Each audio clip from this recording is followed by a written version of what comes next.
በስመ አብ ወወልድ ወመንፈስ ቅዱስ አሃዱ አምላክ ስብሐት ለእግዚአብሔር ኪያነ ዘፈጠረ ከመ ናምልኮ እግዚአብሔር አምላክና ንሕና ክነምልኮ ንሕና ስሙ ክንፅውዕ ንሕና መንግስቱ ክንወርስ ንዓና ስለ ዝፈጠረ ዝኸበረን ዝተመስገነን ይኹን። ኩሎም ቅዱሳን እግዚአብሔር በብማዕርጎም ዝኸበሩን ዝተመስገኑን ይኹኑ። ኩላትኩም ኣብ ኩሉ ኩርናዓት ዓለም ኮይንኩም ነዚ መንፈሳዊ ቻነል ሲሳይ ዕለት ዝብል ተከታተሉ ዘለኹም ስድራ ቤት እግዚአብሔር ከመይ ኣለኹም? እግዚአብሔር አምላክና እንኳዕ ናብ መበል ሳልሳይ ሰንበት ናይ ጾም ኣርብዓ ብሰላም ኣብፅሐና። ከም ዝፍለጥ ዘወረደ ኢልና ጀሚርና እግዚአብሔር ካብ ሰማያ ሰማያት ምውራዱ ካብ ቅድስት ድንግል ማርያም መውላዱ ኩሉ ነገር ፈፂሙ ድማ ኣብዚ መሬት እዚ መፅኡ ከም ሰብ ተመላሊሱ ኩሉ ነገር ፈፂሙ ናብ ክብሪ የማን አቡ ምዕራጉ ማለት እዩ። ከምኡውን ቅድስት ኢልና ካልኣይ ሰንበት ድማ ቅድስና ናይ እግዚአብሔር፣ ቅድስና ናይ ደቂ ሰባት፣ ናይ ቅዱሳን፣ ቅድስና ናይ ቅድስት ድንግል ማርያም፣ ቅድስና ናይ መላእክት፣ ቅድስና ናይ ዕለተ ሰንበት ርኢና ነርና ማለት እዩ። ሕጂ እውን እግዚአብሔር ፈቂድዎ ሳልሳይ ሰሙን በፂሕና ኣለና። ምኩራብ ተባሂሉ ይፅዋዕ። ስሉኡ ክንመሃር ኢና። ናይ ምስጢር በዓል ቤት ዝኾነ እግዚአብሔር አምላክ ምስጢርን ጥበብን ይግለፀልና። ኣብ ኩሉ ቅርናዓት ኮይንኩም ነዚ ትከታተሉ ዘለኹም ድማ ሓድሽ ቻነል እዩ። ነዚ ቪድዮ ትሪኡ ዘለኹም ኩላትኩም ሳብስክራይብ እንዳገበርኩም ሼር እንዳገበርኩም ናብ ኩሉ ክባፃሕ ቃል እግዚአብሔር ኩሉ ክሰምዕ ስለ ዘለዎ ኣገልግሎትኩም ክትዋፅኡ መንፈሳዊ ፃውዒተይ እንዳቅረብኩ እምበኣር ዝሳልሳይ ሰንበት እዚ ምኩራብ ተባሂሉ ይፅዋዕ ማለት እዩ። ሎም ማዓንታ ኣርእስቲ ዝኾነና ቅንኣተ ቤትከ በልዓኒ ዝብል ኣብ ወንጌል ዮሃንስ ምዕራፍ 2 ፍቅዲ 17 ዘሎ ሃይለ ቃል እዩ። ወተዘከሩ ኣርዳኢሁ ከመ ጽሑፍ ውእቱ ዘይብል ቅንኣተ ቤትከ በልዓኒ። እቶም ደቂ መዛሙርቱ ድማ ቅንኣት ቤትካ በልዓኒ ዝብል ጽሑፍ ከም ዘሎ ሓሰቡ ይብል ማለት እዩ። እምበኣር ናይ ሎም ማዓንታ ኣርእስትና ቅንኣተ ቤትከ በልዓኒ ዝብል ክኸውን እዩ። ምኩራብ ማለት እንታይ ማለት እዩ እንተራእልና ምኩራብ ማለት ኮረበ ሰቀለ ካብ ዝብል ግእዛዊ ግሲ ዝወፀ ኮይኑ ዝተሰቅለ ወይ ዝተሰርሐ ማለት እዩ። ምኩራብ ማለት እዚ ምኩራብ እዚ መዓዝ ጀሚሩ እንተራ ተባሂሉ ካብ ጥንቲ ኣቦታትና ማለት እዩ ካብ ኣቦና አብርሃም ጀሚሩ ከምኡውን ክሳብ በዓል ሙሴ ዝነበረ ንእግዚአብሔር አምልኾት ዝገልፅሉ ዝነበሩ ቦታ ምኩራብ ተባሂሉ ይፅዋዕ ማለት እዩ። ንእግዚአብሔር ኣቦታትና ንእግዚአብሔር አምልኾቶም ንእግዚአብሔር ብጸሎት ዝራኸብሉ ዝነበሩ መስዋዕት ዘቅርብሉ ዝነበሩ ምኩራብ ተባሂሉ ይፅዋዕ ማለት እዩ። በዓል ያዕቆብ ክርኢን ከለና ኦሪት ዘፍጥረት ምዕራፍ 28 እንተዳርኢና ካብ ፍቅዲ 16 እንታይ ይብል? እዚ ይትሃነፅ ቤተ እግዚአብሔር ኣብዚ ቤት እግዚአብሔር ክህነፅ እዩ ይብል። በአማን ሃሎ እግዚአብሔር ውስተ ዛቲ ምድር ወአንሰ ኢያእመርኩ ኣነ የፈለጥኩን እምበር እግዚአብሔር ኣብዚ ኣሎ ይብል። ኣብዚ ድማ ቤት እግዚአብሔር ክህነፅ ይብል። ስለዚ ቤት እግዚአብሔር ካብ ቀደም ከም ዝነበረ የዘርየና። ከምኡውን ኣብ ሙሴ ናብታ ቅድስቲ ቦታ ክወስዶ ከለኑ ሙሴ እንታይ ኢልዎ? ነበልባል ምስ ሃመልማል ተዋሃሂደን እቲ ልምሉም ቆፅሊ ኣብ ውሽጢ ሓዊ ኮይኑ ከይነደደ ከይተቃፀለ ምልክት ክርኢን ከሎ እንታይ ኢልዎ ነይሩ? ሙሴ ፍታህቶታና ኣስኣኒከ እስመ ዘትከይዳ ምድሪ ቅድስቲ እቲ እዛ ንስኻ ትረግፃ ዘለካ መሬት ቅድስቲ እያ እሞ ኣስኣንካ ኣውፅእ ይብሎ ነይሩ ማለት እዩ። ስለዚ እንታይ እዩ ዘስተምህሮ ነይሩ እግዚአብሔር ሙሴ እንተራ ተባሂሉ ናብ ቤት መቅደስ ክትኣቱ ከለካ ሰኣንካ ከም ዝውፃእ ክብሪ ናይ ቤት መቅደስ ስርዓት ናይ ቤት መቅደስ ይምህሮ ነበረ ማለት እዩ። ሙሴ ዝረኣዮ እሳትን ነበልባልን ምስ ልምሉም ገረብ ውህደት ዝረኣዩ ሎሙ ናብ ቤተ ክርስቲያንና ስጉኡን ደሙን ስጋ ወልደ እግዚአብሔር ዝፍተት ብኡ እዩ ማለት እዩ። ከመይ እንተራ ተባሂሉ መለኮት ዝተዋሃዶ ማለት እዩ። መለኮት ዝተዋሃዶ ስጋ ወልደ እግዚአብሔር እዩ ዘሎ ማለት እዩ። ውህደት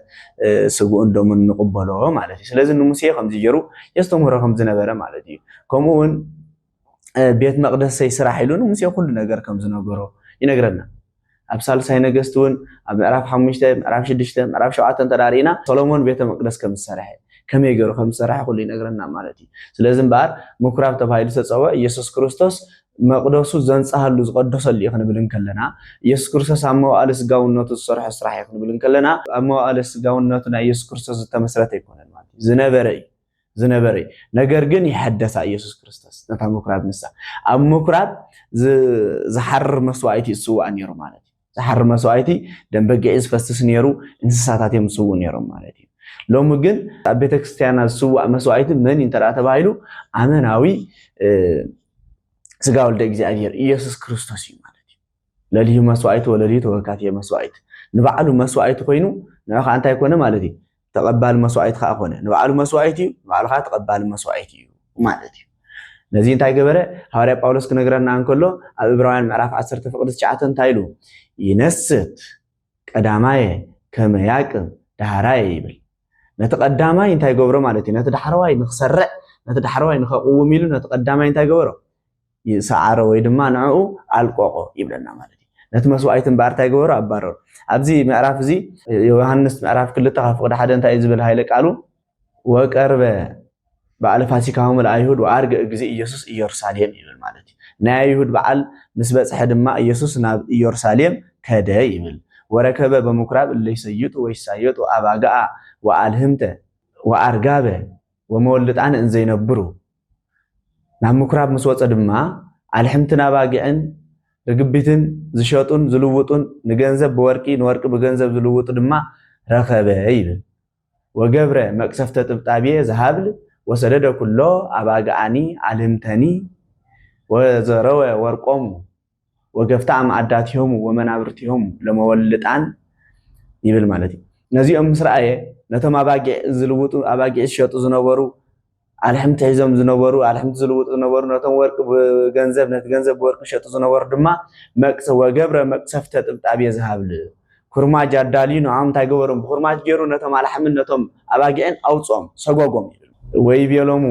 አሰስሉ አውፅኡ ዘንተ እምዝየ ወይትረስይዎ ለቤተ አብየ ቤተ ምስያጥ ቤት ናይ አቦይ ናይ መሸጢ ቤት አይትግበርዎ በለ ቤት ናይ አቦይ ናይ መሸጢ ቤት አይትግበርዎ በለ ማለት እዩ እምበር ከምዚ ክገብር ከሎ እዮም ወተዘከሩ አርዳኢሁ ከመ ጽሑፍ ውእቱ ዘይብል ቅንዓተ ቤትከ በልዓኒ ደቂ መዛሙርቱ ነዚ ኩሉ ከምዚ ገይሩ ቤት መቅደስ ከጽርም ስራይዎ እንታይ ኢሎም ሓሰቡ ይብል ቅንዓተ ቤትከ በልዓኒ ናይ ቤትካ ቅንኢ በልዓኒ ዝብል ጽሑፍ ከም ዘሎ ሓሰቡ ይብል እዚ ጽሑፍ እዚ ኣበይ እዩ ተባሂሉ እንተዳ ተባሂሉ ዘማራይ ዳዊት ዝበሎ እዩ ልበ ኣምላክ ዳዊት ማለት የዋህ ለዋህ ማለት እዩ ዳዊት ማለት ልበ ኣምላክ ማለት እዩ ስለዚ እዚ ቃል እዚ ዝበሎ ዳዊት እዩ ዳዊት ከም ዝበለ ኣብ ግዜ ኦሪት ዘከሩ ደቂ መዛሙርቲ ይብል ማለት እዩ ዳዊት እንታይ ኢሉ ነይሩ ኣብ መዝሙር 68 ፍቅዲ 9 እስመ ቅንዓተ ቤትከ በልዓኒ ኢሉ ነይሩ ናይ ቤትካ ቅንዓት በልዓኒ ዳዊት እንታይ ኮይኑ ይቀኒዩ እንተዳ ተባሂሉ ዳዊት ኣብ መንበረ መንግስቲ ኮይኑ ኣብ ንግስነቱ መንበር ኮይኑ ብዝፀበቀ መንበር ብዝፀበቀ ኣልባስ ዝጣዕመ ምግቢ እንዳተመገበ ይነብር ነበር እሞ ታቦት እግዚአብሔር ግን ብመጋረጃ ገይራ ተሰሪሓ ኣብ ምኩራብ ኣብ ንእሽተይ ቦታ ኣብ ደገ ነበረ ስለዚ ዳዊት ኩሉ ግዜ ዝሓስብ ዝነበረ እንታይ እንተዳ ተባሂሉ ቅንዓት ናይ እግዚአብሔር ቅንዓት ቤት እግዚአብሔር ይሕስቦ ነይሩ ኣነ ኣብ ዝፀበቀ ቦታ ኣነ ኣብ ዝፀበቀ መንበር ኣነ ኣብ ዝፀበቀ ቤት ኣለኹ ታቦት እግዚአብሔር ቤት እግዚአብሔር ግን እንታይ ኮይና ኣላ በለ ተደርብያ ኣላ በለ ስለዚ ንሳ ኣይከበረትን ኢሉ ኩሉ ግዜ ይሓስብ ነበረ ቤተ መቅደስ ናይ እግዚአብሔር ክሰርሕ ብዙሕ ነገር ፃዕረ ማለት እዩ እግዚአብሔር ኣምላክ ግን ብነቢያቱ ገይሩ እንታይ ዝበሎ ንስኻ ዘይኮንካ ትሰርሕካ ብርክኻ ዝውለድ ሰሎሞን ግን ቤተይ ክስራሕ ይበል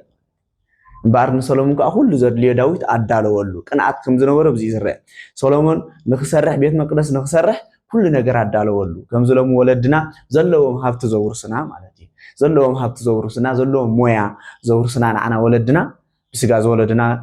ኮኑ ኩሉ መንፈስ ዝወለድና ዘለዎም ሃብቲ ዘለዎም ሞያ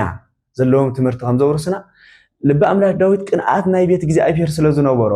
ሰሎሞን ቤት ንክሰርሕ ዘለዎ ነገር ሃቦ ኣዳለወሉ ሰሎሞን ድማ ሃነፃ ቤት መቅደስ እዚኣ እምበር ብሰሎሞን ዝተሃንፀት ቤት መሸጥን መለወጥን ኮነት አይሁድ መሸጥን መለወጥን ገበርዋ በዚ ድማ ዳዊት ዝተዛረበ ቃል ኢየሱስ ክርስቶስ ቅንዓት ናይ አቡኡ ቤት ሓዞ ማለት እዩ ኢየሱስ ክርስቶስ አካላዊ ወልድ ኢየሱስ ክርስቶስ ቅንዓት ናይ ቤተ እግዚአብሔር ሓዞ ወንጌል ማቴዎስ ምዕራፍ 21 እንታይ ኢልና ኣሎ ቤት የሰይ ተሰመይ ቤተ ጸሎት ወአንቱም ረሰይኩም ወቤተ ሰረቅቶ ፈያ ቤተይ ግን ቤት ጸሎት ያትባሃል ንስኻትኩም ግን ቤት ሰረቅትን ቤት ሸፋቱን ገበርኩም ወይ ይብል ማለት ወንጌል ማቴዎስ ቤተ ይሉ ወንጌል ዮሐንስ ድማ ቤት አቦ ይሉ እዚ እንታይ ዘርየና ወንጌል ዮሐንስ ምዕራፍ 10 ፍቅድ 30 እንታይ ይልናሎ አነን አቦን ሓደ ኢና ወንጌል ዮሐንስ ተዛረቦ ቤት አቦ ይዝበሎ በአምላክነቱ በመለኮታዊ ኃይሉ ተዛረቦ ቃል መሆን ማለት ሓድነቶም ማለት ወአልቦ ምቅድምና ወምልክና ለአብ ወወልድ መንፈስ ቅዱስ ናአብን ወልድን መንፈስ ቅዱስን ምልክና ይሁን ቅድምና ይሁን የብሎምን ይብል አባ ሕርያቆስ ስለዚህ ሓድነቱ ንክገልጽ ቤት አቦይ በለ ኣብቲራ ቤተይ በለ እምበኣር ኢየሱስ ክርስቶስ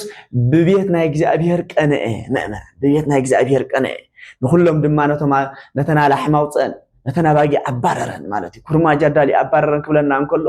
ኢየሱስ ክርስቶስ ኩርማ ጀዳሉ ማለት ዘይኮነ መቅሰፍት ዝተባለት ወይ ድማ ታ ኩርማ ዝተባለት አምላኻዊ ስልጣን እያ አምላኻዊት ኃይል እያ ማለት በአምላክነቱ ሁሉ ክገብር ይኽእል እዩ ነዚ ዘይተረድኡ ግን አይሁድ እንታይ የሚለው ወይ ይቤሉ አይሁድ ምንተት እምርተ ታርኢ ዘዘንተ ትገብር እዚ ሁሉ ትገብሮ ዘለኻ እዚ እንታይ ምልክት ኢኻ ከተርእየና ወልዎ አይሁድ ኩሉ ግዜ ከኣምኑ እንተደኣ ኮይኖም ምልክት ይደልዩ ነበሩ ማለት እዩ ምልክት ይደልዩ ነይሩ ኢየሱስ ክርስቶስ ብኻልእ ምዕራፍ ነዛ ወለዶ እዚኣ ክነቕፋ ከሎ ኢና ንርኢ ኣቲ ዘይተኣምኑ ወለዶ ክሳዕ መዓስ የምሳኺ ዘለኹ ክሳዕ መዓስ ምልክትን ተኣምራትን ትእምርታትን ትፅበይ ክሳዕ መዓስ የምሳኺ ዘለኹ ክብል ከሎ ኢና ንርኢ ማለት እዩ ስለዚ ኣይሁድ ኩሉ ግዜ እንታይ እዮም ምልክት ይደልዩ ነይሮም ንኸኣምኑ ምልክት ዝኾነ ምልክት የድልዮም ነይሩ ማለት እዩ ኢየሱስ ክርስቶስ ድማ ክብሪ ንዑ ይኹን እንታይ ይበሎም እቲ ምልክት ንሱ ከምዚ ይበሎም ወአውሳእ እግዚእ ኢየሱስ ወይ ይቤሎም ንስቱ ወለዙንቱ ቤተ መቅደስ በሰሉስ ዕለት ኣነስኦ እቲ ምልክት እዚ እዩ ነዚ ቤተ መቅደስ እዚ ኣፍርስዎ ኣነ ከዓ ብሳልሳይ መዓልቲ እንታይ ክገብረ ከተንስአ እየ በለ ማለት እዩ ከተንስአ ንሳቶም ድማ መለሱሉ ወይ ይቤልዎ አይሁድ በ46 ዓመት ታንፀ ዘንቱ ቤተ መቅደስ ወአንተሰ በሰሉስ ዕለት ታነስኦ በሎ ጥያቄ ሕቶ እዮም ዝሓትዎ ዘሎ ታነስኦኑ ንማለት እዚ ቤተ መቅደስ እዚ ንክስራሕ ናይ ሰሎሞን ቤተ መቅደስ ንክስራሕ 46 ዓመት ይወሲድሉ ንስኻ ግን ብሰለስተ መዓልቲ ከተንስአ ትብል ኣለኻ እዚ ከመይ ገይሩ ክኸውን ኩሉ ግዜ ተጣራጣሪ ልቢ ከምዚ ዝብል ከመይ ገይሩ ክኸውን ይብል ንእግዚአብሔር ግን ኩሉ ነገር ዝከኣለ እዩ ዝሰኣኖ ነገር የለን ማለት እዩ እዚ ግን እምነታዊ አይሁድ ኣይነበረን ማለት እዩ ምእመናን ንሕና እውን ሎሚ ክንኣምን ይግበአና ማለት እዩ ተጠራጠርቲ ክንከውን ኣይግበአናን ትእምርታት ተኣምራት ምልክት ክንፅበ የብልና ናይ አይሁድ ባህሪ ክህልወና የብልና ማለት እዩ እምበኣር ኢየሱስ ክርስቶስ ብሰለስተ መዓልቲ ከተንስአ እዚ ቤት መቅደስ ዝብሎም ዝነበረ ንምንታይ እንተዳ ተባሂሉ ወውእቱ እሰይ ይቤሎሙ በእንተ ቤተ ስጋሁ ንሱ ግን ዝብሎም ዝነበረ ስለ ናይ ስጉኡ ቤት እዩ ስጋና ቤት መቅደስ እዩ ኢየሱስ ክርስቶስ ድማ ቤተ መቅደስ ኢሉ ንስጉኡ ፀውዖ ይብለና ስለምንታይ ስጋና ይወሲዱ ማለት እዩ ቀዳማይ ቆሮንቶስ ምዕራፍ 3 ፍቅዲ 9 እንታይ ዝብለና መእመናን ወአንቱም ህንፃ መቅደስ ለእግዚአብሔር ንስኻትኩም መቅደስ ናይ እግዚአብሔር ይሁን ንስኻትኩም ህንፃ ናይ እግዚአብሔር ይሁን ማለት እዩ ምኩራብ ናይ ቅድሚ ሕጂ ምኩራብ ብኢድ ሰብ ይስራሕ ነይሩ ስጋና ድማ ምኩራብ ተባሂሉ ይፅዋዕ ማለት እዩ በዝሎም ዕለት ምኩራብ ነኽብር ግን ከለና ናይ ስጋና ኢና ነኽብር ዘለና ማለት እዩ በዚ ካልእ ኣረዳዳ ከመይ እንተዳ ተባሂሉ ምኩራብ ብኢድ ሰብ ዝተሰርሐ እዩ ስጋና ድማ ንሕና ድማ ናትና ምኩራብ ልብና ድማ ቤት እግዚአብሔር ድማ ምኩራብ ተባሂሉ ዝተፀውዐ ብምንታይ ዝተሰርሐ እንተዳ ተባሂሉ ብኢድ እግዚአብሔር ዝተሰርሐ ማለት እዩ ፍልሉ እዚ بيد እግዚአብሔር ዝተሰርሐና ንሕና ቤተ መቅደስ ተባሂልና ንጽዋዕ ስለዚህ ስጋና ስለዘለበሰኻ ኢየሱስ ክርስቶስ ንገዛ ሰብነቱ በእንተ ቤተ ስጋሁ ንስጉ እንታይ ልጸውዐ ቤተ መቅደስ ይልጸውዐ ብሳልሳይ መዓልቲ ከተንስአ ማለት ድማ ክመውቴ ንስቱ ወይ ለኹእዞም ከሎ ብገዛእ ፍቃዱ ማለት ኢየሱስ ክርስቶስ ዝመተኮ ብገዛእ ፍቃዱ ኩሉ ክገብር ክእል ኮን ነይሩ ኣነ ሞትኒ ኣይተሓዝኑ ኢልኮ ብቅጽበት ንኩሎም ታገበሮም ክእል ነይሩ ይኸጥፎም ክእል ነይሩ መእመናን ነገር ግን بجزاء فقاده هم زمتها نخرد نزل بيت مقدس يفرس وبله أنا خانت أخو جبرة سالساي معلت خطون ساي مالت كرسة مقابر سلسة معلت سلسة ليتن حديرة أنت أخو جبرة كتنسي نمالت نخرد أنها مالتي بأرس تاريخنا نخيد إذا قالت زي ንዓና ናብ ህይወትና ክነምፅኦ ይግባአና ኢየሱስ ክርስቶስ በዘሎም መዓንቲ ዕለተ ሰንበት ምኩራብ ተባሂሉ ዝተፀውዐ ቤተ መቅደሱ ዘንፀሃሉ አንጾሆተ ቤተ መቅደስ ተባሂሉ ይፅዋዕ ማለት እዩ ናብ ህይወትና ክነምፅኦ ከለና ቤተ መቅደስ ተባሂለ ልብና እዩ ንልብና እንታይ ይብለና ኣሎ ቤተ ጸሎት ይሰመይ ቤተይ ግን ቤት ጸሎት ይስመ ወይ ድማ ቤት ጸሎት ይዝባሃል ይብለና ልብና ቤተ እግዚአብሔር ከም ዝበልና ከምና ቅዱስ ጳውሎስ አራዳዳ ማለት እዩ ስኹም ቤተ እግዚአብሔር ይኹም ቤተ መቅደስ ይኹም ከም ዝበለና ልብና ቤተ መቅደስ እዩ ካብልና ልብ ቤተይ ይብለና ኣሎ እግዚአብሔር አምላክ ነቲ ልብና ማለት እዩ ቤት ጸሎት ይዝባሃል ይብለና ቤት ጸሎት እና ንጽልየሉ ዶ ልብና ጸሎት አሎ ዶ ልብና ቃል እግዚአብሔር አብ ልብና አሎ ዶ ነተማኡ ዝነበሩ እንስሳታት አውጾም ክባሃል እንከሎ በዚ አራዳዳ አብናይ ልብ ወድሰብ ክንሪአን ከለና ብቂም ብበቀል ብጽልኢ ብሕሜታ ብክሕደት ብባእሲ ሞሊኡ ዘሎ ልብና ሎም ሆነውፀ ይግበአና ብጸሎት ኩርማጅ ጌርና ክነውፀ ይግበአና ብናይ ንስሓ ኩርማጅ ጌርና ከነባረም ይግበአና ነዚኦም ማለት እዩ እምበር ትክክለኛ ጾም ክኸውን ተራ ኮይኑ እዚ ባህል አራዳ ነተማው ዝነበሩ እንስሳታት አውጾም ማሳጎጎም ኢልና ካብ ሕጂ ንድሓር አብ ምኩራብ ወይ ድማ አብ ቤተ መቅደስ ዝስዋኡ መስዋዕቲ ዝቀርብ መስዋዕቲ ናይ ላሕሚ ዘይኮነ ናይ በጊዕ ዘይኮነ ናይ ርግቢ ዘይኮነ እንታይ እዩ ደም ወልደ እግዚአብሔር እዩ ስጋ ወልደ እግዚአብሔር እዩ ንምባል ማለት እዩ ካብ ሕጂ ንድሓር ዝመስዋዕቱ እንታይ ኮይኑ ሓሊፊ ንምባል ማለት እዩ ኣብ ኦሪት ሰለስተ ነገር ዝሓለፉ ኣለዉ መስዋዕቲ ኦሪት ቤተ መቅደስ ኦሪት ክህነት ኦሪት ንሌዋውያን ጥራይ ዝምልከት ነይሩ ሎሚ ግን ንክህነት በቁዒን ዝተረኽበ ይወሃቢ ማለት እዩ ንክህነት በቁዒን ናይ ክህነት ኣማሊን ዝተረኽበ ቤተ መቅደስ ኦሪት ድማ ዝስዋዓሉ ዝነበረ መስዋዕቲ ዝሓርር መስዋዕቲ ማለት እዩ ደም በጊዕ ዝፈሰሉ ነይሩ ማለት እዩ ንዕ ድማ ይሕለፎ ብናቱ መስዋዕቲ ንመስዋዕቲ ኦሪት ብገዛእ ርእሱ መስዋዕቲ ምዃን ጸሎት ውዳሴ ማርያም ክንደግም ከለና እንታይ እንዳንብል መመና ወአረገ ለአብሁ ርእሶ ዕጣነ ወመስዋዕተ ስሙረ ንብል ውዳሴ ማርያም ክንጽልን ከለና ማለት እዩ ንገዛእ ርእሱ መስዋዕቲ ገይሩ ንገዛእ ርእሱ ንጹህ ዕጣን ገይሩ ናብ አቡኡ የዕረገ ስለዚህ ንመስዋዕቲ ኦሪት ብገዛእ ርእሱ መስዋዕትነት ምዃን ንቤተ ክርስቲያን ድማ እንተ ቀደሳ በደሙ ክብለና እንከል ቅዱስ ያሬድ በደሙ መስረታ ዕለተ ዓርቢ ሓዳሽ ቤተ ክርስቲያን በደሙ መስረታ ማለት ዘለዓለማዊት ቤተ ክርስቲያን እዛ ቤተ ክርስቲያን እዚኣ እንተ በምድር ስረዊሃ ወበሰማይ አጽቂሃ ተባሂሉ ዝተነግረላ ዘለዓለማዊት ያ ማለት ሰማያዊት ያ አምሳል ሰማያዊት ኢየሩሳሌም ኢልና ኢና ኮን ንጽሊ ቤተ ክርስቲያን ክንሳለም ከለና ሰላም ለኪ ቤተ ክርስቲያን ቅድስት አምሳል ሰማያዊት ኢየሩሳሌም ኢና ንብል ማለት ናይ ሰማያዊ ሕብረት ዘለዋ ቤት ገበራ ማለት እና ከምዚ ገይሩ ይሕለፎ ማለት እዩ ካልኣይ እውን ትእዛዝ ነይርዎም እዩ ምኩራብ ወይ ድማ ናይ ኦሪት ቤተ መቅደስ ሞዓባውያንን አሞናውያንን ኣይኣትውን እዮም ነይሮም ክሳብ ሳልሳይ ክሳብ ራብዓይ ትውልድ ኣይኣትውን እዮም ይባ ሞዓባዊ ወአመናዊ እስከ ሳልስ ወራብዕ ትውልድ ዝብል ሕጊ ነይርዎም ማለት እዩ ሎሚ ግን ብምንታይ ተቀይሩ ንሱ ለዘመጻሂ ሃብየ ይሰድዶ ወይ ያወጽኦ አፋ ናባይ ዝመጸት ብለና ቤተ ክርስቲያን ኃጢአትና ኮይ ትርእንያ አብሳና ኮይ ትጽብጽብንያ ቤተ ክርስቲያን ማለት እዩ ዛ ምኩራብ ናትና እዚያ ናባይ ዝመጸ ኣይሰጎኒ ኣያባሩረን የትብለና ኣየውጽኦን የትብለና ማለት እዩ ናባይ ዝመጸ ግን ሙጽው ይብል ተናባይ ዝመጽ ኣየውጽኦኒ ክእትወ ቅበለ ዝብለና ማለት እዩ ስለዚህ ቤተ መቅደስ ንጽህትን ፍጽምትን ገበራ በአምላክነቱ በአምላካዊ ኃይሉ ማለት እዩ ሎሚ እውን እኮ ቤተ መቅደስ እግዚአብሔር ዘምጻሃሉ ሜራታት ይብናሎ ቤተ መቅደስ ልብና ይኻበልና ንሕና ነጽሃሉ ልብና ዝነጽሃሉ ብጾሚ ብጸሎት እዩ ኣብ ግዜ ጾምን ጸሎትን ዝገበርናዮ አበሳ ክንዝክር ግበአና ማለት እዩ ካልእ ግዜ ዝገበርናይ አበሳ ዝገበርናይ ኃጢአት ኣብ ግዜ ጾምን ጸሎትን ክንብርከኽ ይግበአና ናብ እግዚአብሔር ይቅረታ ክንብል ይግበአና ልብና ክነጽሪ ይግበአና ዝሰሙን እዚ ልብና ክንኩስትር ይግበአና ማለት እዩ ከምዚ ንኸስተምህረና እዩ ቤተ መቅደስ ክብል እንከሎ ቅዱስ ቦታ እዩ ቅዱስ ቦታይ ልብና ድማ ነዚ ቅዱስ ቦታይ ልብ አምላክ ዳዊት ነዚ ፍጥር ሊተ ልበ ንጹህ አይኑ ፍጥር ሊተ ልበ ንጹህ ንጹህ ልብ ፍጠረለይ ወንጌል ማቴዎስ ምዕራፍ 5 አንቀጽ ብፃን ድማ ብፃን እምንቱ ንጹሃነ ልብ እስመ እምንቱ ይርአዩ ለእግዚአብሔር እቶም ንጹህ ልብ ዘለዎም ብፃን እዮም ንእግዚአብሔር ክሪእዎ እዮም ይብል ስለዚህ ንእግዚአብሔር ክንርኢ እንተራ ኮይና ንጹህ ልብ የድልየና ልብና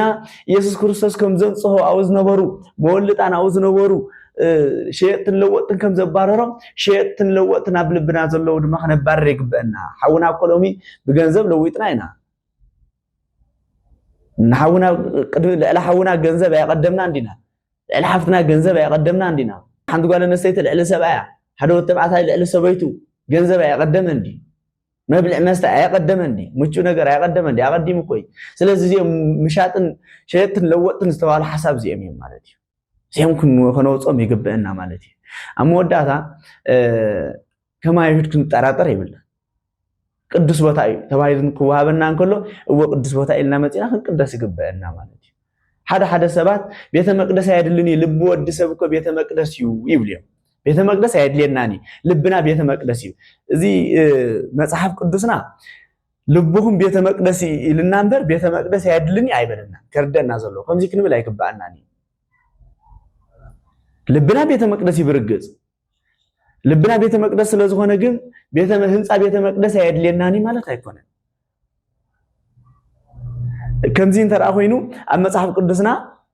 ወንጌል ማቴዎስ ምዕራፍ 5 ሐዋርያት ተባሂሎም እዮም ንስኻትኩም ብርሃን ናይ ዓለም ይኹም ተባሂሎም እዮም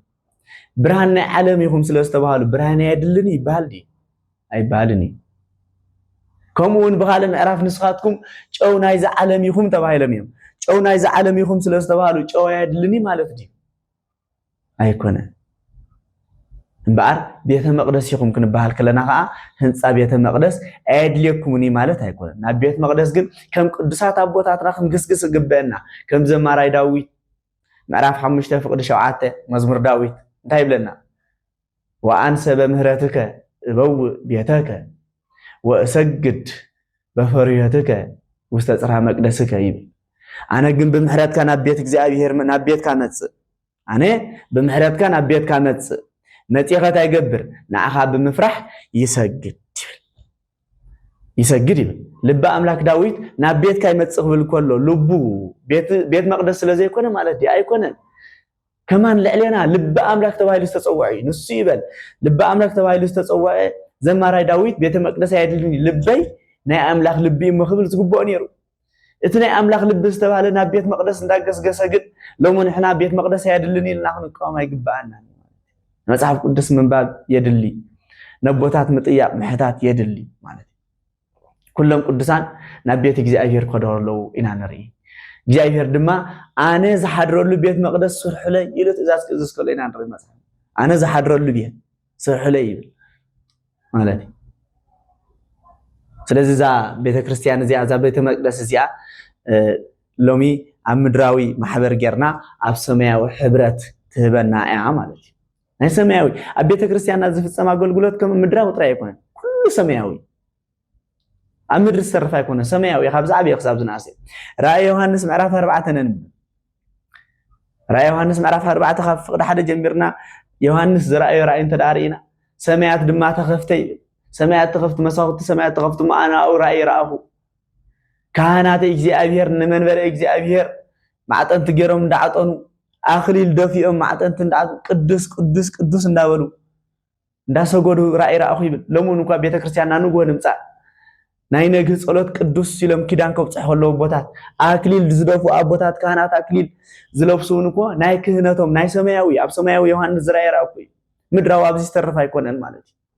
ስለዚህ ንሰማያት መገድና ንሰማያት ካብ ኮነ ሐሳብና ንሰማያት ካብ ኮነ ኣብ ቤተ ክርስቲያንና ዝፍጸም ኩሉ ሰማያዊ ከም ዝኾነ ማለት እዩ ነዚ የረዳአና እግዚአብሔር ማለት እዩ ከምኡ ናብ ራእይ ዮሐንስ ምዕራፍ 8 ዘሎ መላእክት ማዕጠንት ያዕጥኑهم ዝነበሩ ይዘረዳና ማዕጠንት ያዕጥኑهم ዝነበሩ መላእክት ይረዳአና ማለት እዩ እቲ ማዕጠንት ድማ ጸሎት ናይቶም ቅዱሳን ናብ ቅድሚ እግዚአብሔር ይቅርብ ነበረ ይብለና ምዕራፍ 8 ቁጥር 4 كل تاريخ نسو يرينا تاريخ مو رأي يرينا مو اتمعت ناي ملائكة دما يبل صلوت ناي قدوسان ناي قدم እግዚአብሔር ያርግ ነበር አቦታትና ወንኮሎም ማለት ቆም ሆሎ ሓደ መልክ ሓደ ዚቅ ወረብ መስወረቡ ማዕጠንት ይጣል እትስተወረበ እትስተቆመ ዚቅ እትስተቆመ መልክ ናብ ቅድም እግዚአብሔር ማዕረግ መቅረብ ማለት መስዋዕቲ ነቲ መስዋዕቲ ነቲ ጸሎት ናብ ቅድም እግዚአብሔር ዘርጎ ማዕጠንት እዩ ማለት መላእክት ዝገብሩ ስራሕ ይዚውን ካላ ይኮን كمون أبرا يوحنس معرف عصرت حدا فقد عصرت شعتن تدارينا سماي تخفتمو من بلت هاوت راخو بيت مقدس راخو يبل عفت بي وشت بيت مقدس دما تهاوت እግዚአብሔር ነበር ይብል ለሙን እንኳ ውሽጥ ቤተ መቅደስ ናታወት እግዚአብሔር ይዘል እንባር ናትና ቅዱስ አለና ነብይ ኤርሚያስ አብ ትንቢት ኤርሚያስ ምዕራፍ 17 فقد 12 ቅዱስ ቦታ አለና ይለው ከገለጽ ከሎ እንታይ ልናሎ منبر كبر لؤل لؤلان مكان مقدسنا يبل كبر بوتالنا قدس بوتالنا نسخا مكان مقدسنا ناي مقدسنا بوتايو يبل بارنا بزا بوتازيا كنقدس كنغوي يغبئنا ابز صومزي مكرابيلنا نذكرن كلنا بيت مقدس زنصهتلو زصريتلو معناتي لومي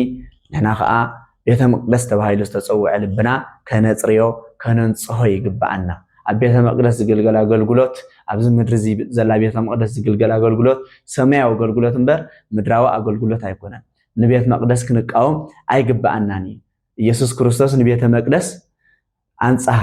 ቀደሳ ዘይተድልተ ተኾን ነራ እቶማኡ ዝነበሩ እንስሳታት ጥራይ ዘይኮነ ከውጽ ንዑ ናይድልን ይፍርስዎ መበለ ነሩ ኣይመባራሮም ነሩ እዚ ቤት ጸሎት ይበለ ቤት ጸሎት ስለዝሆነ አና ቤት መቅደስ እንጎይ ይግበአና ልብና ወናይ ጸሎት ቤት እንገብረ ግበአና አብዝ ጾምዝ ማለት ስለዚህ ቤተ መቅደስ ያድልኒ ንብል አይንخلኒና ሐዋርያቱን ኣብ ግብረ ሐዋርያት ምዕራፍ 3 ድሕሪ ኢየሱስ ክርስቶስ ዝነበሩ ሐዋርያት ምዕራፍ 3 በታታሽ አይተ ሰዓት ይብል ካፈቀደ ሓደ ታሪክ እንሪአን ከለና በታታሽ አይተ ሰዓት ድማ ዮሐንስን ጴጥሮስን ንጸሎት ኢሎም ናበይ ወጽ ይብል ናብ ቤት መቅደስ ወጹ ናብ ቤት መቅደስ ወጹ ልብና ሐዋርያት ቤተ መቅደስ ስለዘይኮነ ደም ናብ ቤት መቅደስ ከደም አይኮነ ቤተ መቅደስ የድሊ ማለት የድሊ እግዚአብሔር ካብ ቦታ ይመርጽ ካብ ሰብሰብ ይመርጽ ካብ ዕለት ይመርጽ ካብ ቦታ ቤተ መቅደስ መረጸ ህንጻ ቤተ መቅደስ መረጸ ካብ ሰብ ንቅድስት ድንግል ማርያም አፍቀረ ካብ ዕለታት ንዕለተ ሰንበት አክበረ ማለት ስለዚህ ሶምናዊ ከምዚ ገርና ሒዝናልኩም ክንመጽና ጾምና ናይ ድሕነት ናይ ስሬት ጾም ይግበረልና እግዚአብሔር አምላኽና ዝመሃረና ዝገሰጸና ክብርን ምስጋናን አምልኾትን ስግደትን ንዑ ይኹን ነዚ ቻነል እዚ ንምብረታ ሳብስክራይብ እንዳገበርኩም ንኩሉ በጽ ድማ ሼር እንዳገበርኩም አገልግሎትኩም ተዋጹ ወስብሐት ለእግዚአብሔር